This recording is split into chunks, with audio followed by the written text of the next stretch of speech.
Hi, this is Ellen Gear, and you're listening to TV Confidential.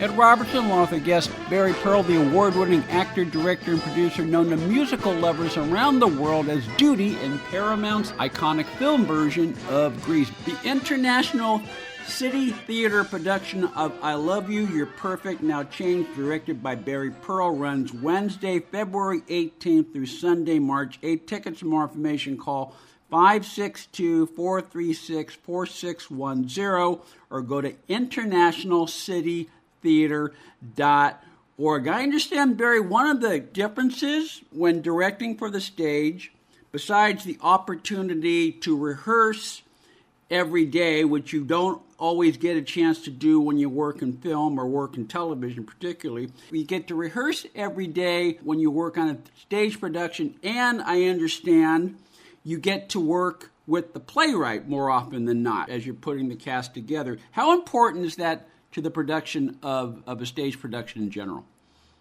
Working with some of the originals, some of the creators, original creators of the piece, is that what you're asking? Or if the playwright's there, the playwright. Yeah. So I did have an opportunity to talk to my dear friend Jonathan Pollard, who produced the piece the first time out in '96 back east, and I had also actually seen the play back then, the musical back then, and I also have worked with Joel Bischoff, who was the original director. We did Taylor the Allergist's Wife together down at the Laguna Playhouse. So he and I are buddies. Got a chance to talk with him not too long ago, and picked his brain. They provide gold, and where there are certain aspects of my production where it's not necessary for me to reinvent the wheel, I will take what they give me and incorporate as best I can, and still make it my own. But once again, they say that imitation is the sincerest form of flattery. Well, if something works, if a piece, a moment works based on their experience, and that in fact oftentimes is in the script, then that's what I'm going to do. Because I want to be able to get the same kinds of reactions from the audience, whether they are laughs or tears. So that's a great opportunity when you're able to bring those folks in. Now, Joe DiPietro, who wrote the piece, I did not have contact with him, or Jimmy Roberts, who wrote the music, I didn't have contact with them. But I didn't need to necessarily. Really, the conversation with Joe was what was gold in this particular case. Well, and plus, you're working with the music director for this particular production, and I'm thinking aloud here, which is always dangerous, but in the event, you have to change one of the actors, does that affect the arrangement the musical director will make for the production, or do you just sort of go with it because the music is the same and the story is the same regardless of who's playing it? Well, musically, when we put out the cast breakdown, there were musical ranges that we had specified for each of the four players. There's man one, man two, woman one, woman two, mm-hmm. basically. Mm-hmm. And within each vignette, they are given names. Oftentimes, their names aren't even being used, and most often they're the names of the actual actors that had originated the piece. Or, for instance, they're the names of Joel's parents, But so there are ranges that are given, and we were fortunate that the folks that turned out for this were able to bridge those ranges. We were not bound to having the actresses were only able to do woman one, but they could do woman one and two, and same for the guys. Now, in some cases, if musical pieces too high or out of range, Gary Busby, my brilliant musical director who I mentioned before, and you just brought up, he's able to adjust that. You don't necessarily need to go to R&H to ask for that. And since there is a piano and a violin, we're not looking at having to redo all kinds of charts. So that's to our advantage if we need to adjust accordingly. International City Theater production of I Love You, You're Perfect, Now Changed, directed by Barry Pearl, runs Wednesday, February 18th through Sunday, March 8th. Tickets and more information, call 562-436-4610 or go to internationalcitytheater.org. We have one other person in common, that being actress Lee Purcell, and I bring Lee's name up because, like you, Lee worked with Joey Travolta's company, Inclusion Films. How did you get involved with Inclusion Films? Well, first of all, Lee's a doll. I met Lee through Joey's company. I believe it was, if I'm not mistaken, she had done Carol of the Bells. Yes. For Joey. Which I've seen. And, it's a marvelous film. Oh, it is. Truly is. And a couple of years ago, we were doing one of Joey's camps in Arkansas, and at the same time, I've forgotten the actress's name, who was married to Jeff Goldblum. Come on, she was in Thelma and Louise. Gina Davis. Yes. Yeah, Gina Davis. Yes. Yeah. Gina Davis, thank you. Gina, she's in charge of women in film, or she had something to do with women in film, and they were doing an event at the festival in Arkansas. Was it Bennington? Oh goodness, I can't remember the city. Yeah. But they were doing the festival there and screening Joey's film, Carol of the Bells. Mm-hmm. So Lee was there, and that's when I met Lee. And then Lee and I believe we were at a party together at Anson Williams' home in Ojai. What was it, an anniversary party or wedding, so some party, and we hung out there. And then we were also friends on Facebook, and I want to say that I also see her at autograph signing events. She's a doll face. So how do I get involved? I get a call a bunch of years, over 10 years ago now, from Wendy Travolta, Joey's wife, who had reached out and said, listen, would you be interested in teaching film arts to the special needs community via Joey's company, Inclusion Films? Now, I taught improv, obviously. Now, this was film and film arts, and I said, I think that I can probably do this using improv as a handle. Mm-hmm. And it worked out beautifully. And for 10 years, every summer, we would go into a city, like 4 or 5 different cities, for 2 weeks. There were 3 of us teachers, and each of us had about 15 to 20 students in each of our classes, and we would shepherd these students through creating a 5 to 7 minute short film and a 1 minute commercial or PSA. And through the course of the 2 weeks, they would write it. We'd all design it together. They would cast it. They'd do some art direction. And then we also traveled with a full film crew and an editor, brilliant editor, Chris Dubois. And in those 2 weeks, we would shoot 3 different films, each of the classes doing a film and a PSA. And we would shoot these things, and then later that year, they would be presented, they'd be exhibited with like a red carpet event in each of the cities.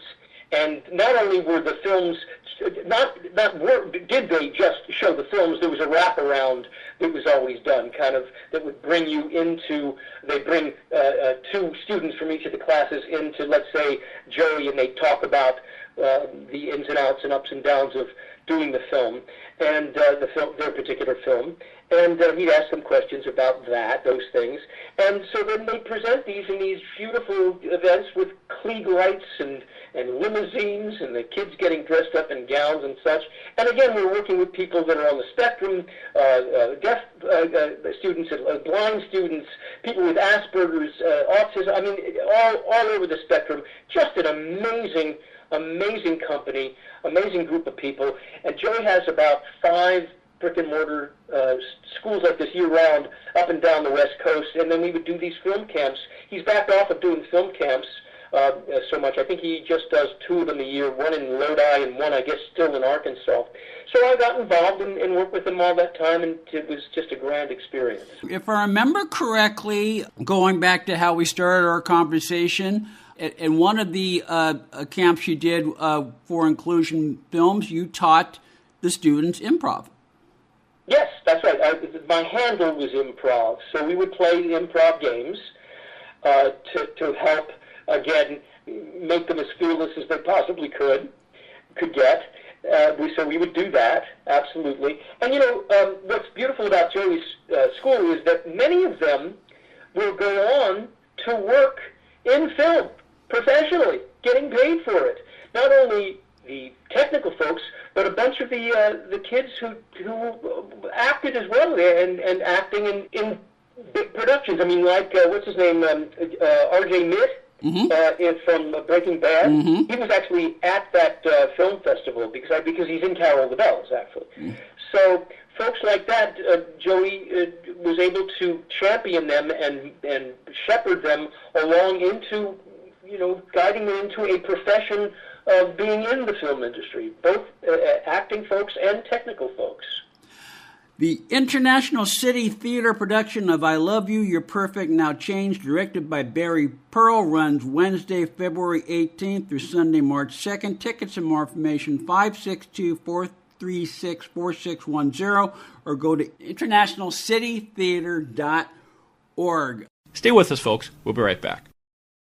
This portion of TV Confidential is brought to us by our friends at Front Porch Realty, the community of realtors in the Northern Bay area of California that is committed to finding the solution that is best for their clients. Whether you're a first-time home buyer or looking to sell or lease your property in Northern California, call Karen Strain at 415-886-7411 or visit frontporchrealtygroup.com for more information on how they can help you. Ed Robertson thanking you for listening to the TV Confidential podcast. If you like what you hear, please hit the subscribe button so that you won't miss our next episode. Hi, this is Lee Purcell, and you're listening to TV Confidential.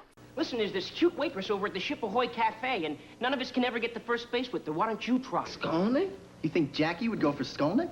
Who knows? Maybe she digs distortion. You mentioned you landed a series when you first came to California in the mid-1970s.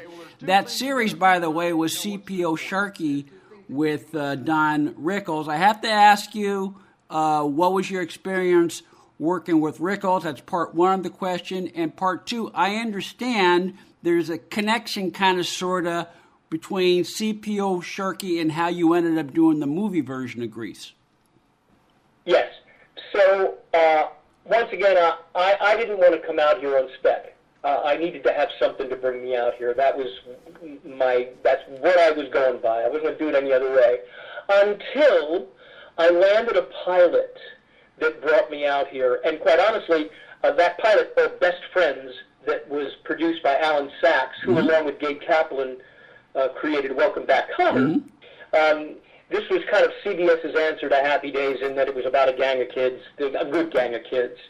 And when I auditioned for it in New York, I didn't get it right away.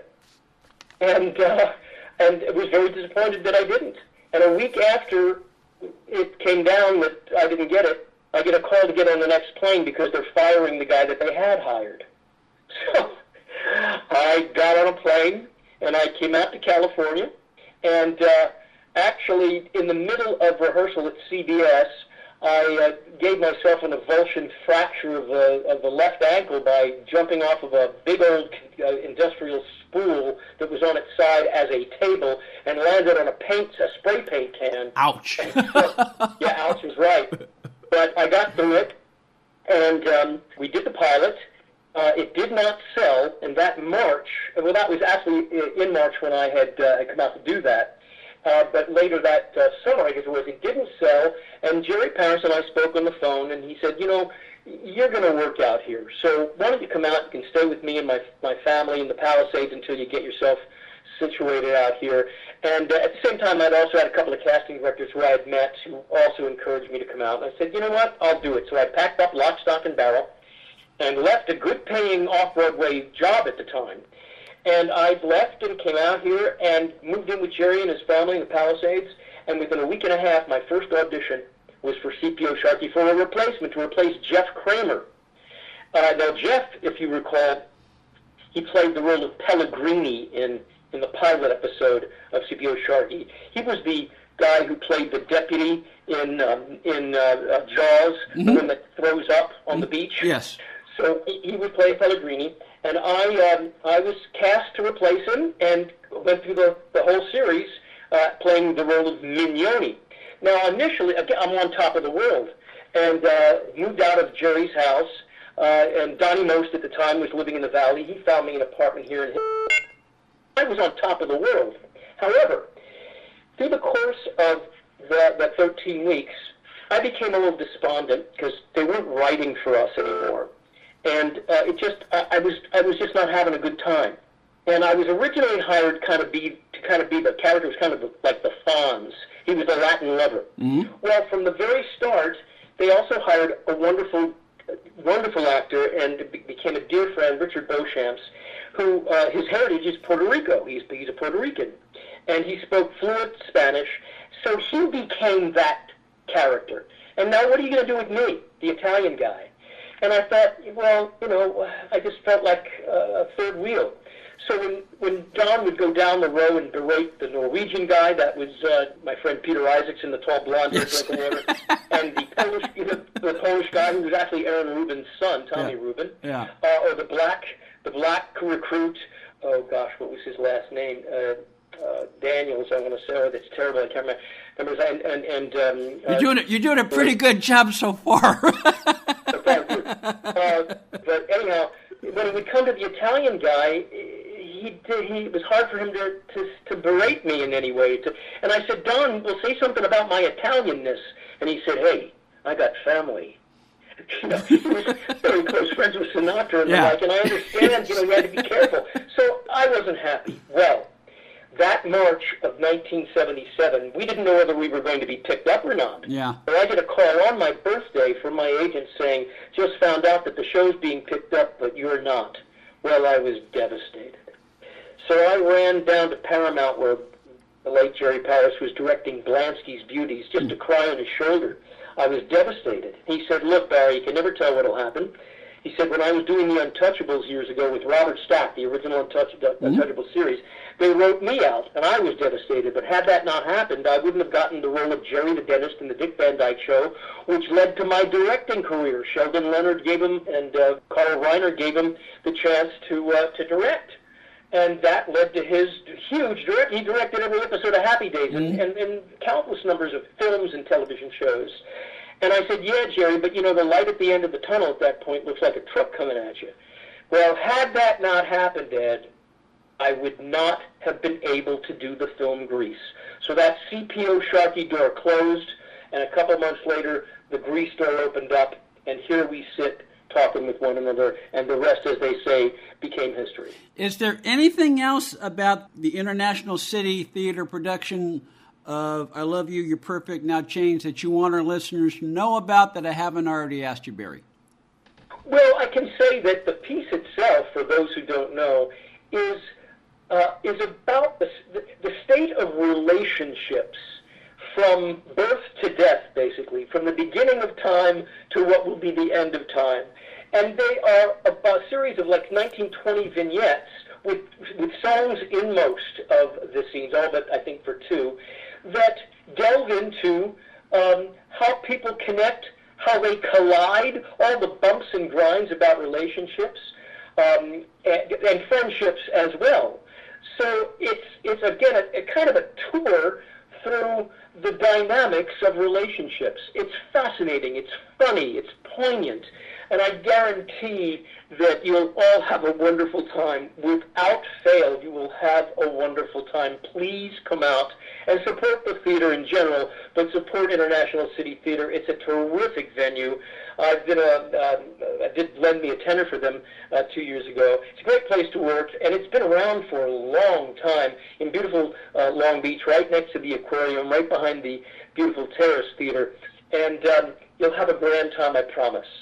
Wednesday, February 18th through Sunday, March 8th, I Love You, You're Perfect, Now Change at the International City Theater located at the Long Beach Convention and Entertainment Center, 330 East Seaside Way in Long Beach, California. Tickets for more information, 562-436-4610 or internationalcitytheater.org. Barry Pearl, thank you so much for spending part of your day with us. I hope we'll have a chance to chat again on TV Confidential. Well, indeed, and I would be remiss if I didn't mention to you that the four people that are starring in this piece are Michael Denny, Will Riddle, Erica Schindel, and Whitney Kathleen Vigil. All tremendous talents. And thank you, Ed, for having me. It's been a pleasure. 562-436-4610 or go to internationalcitytheater.org. We'll be back with more TV Confidential right after this. Now you can fly anywhere in the world and pay discount prices on your airline tickets. Book a flight today to London, Paris, Madrid, or anywhere else you want to go. And pay a lot less guaranteed. Call the International Travel Department right now at Low Cost Airlines. 800-222-0511. 800-222-0511. Again, that's 800-222-0511.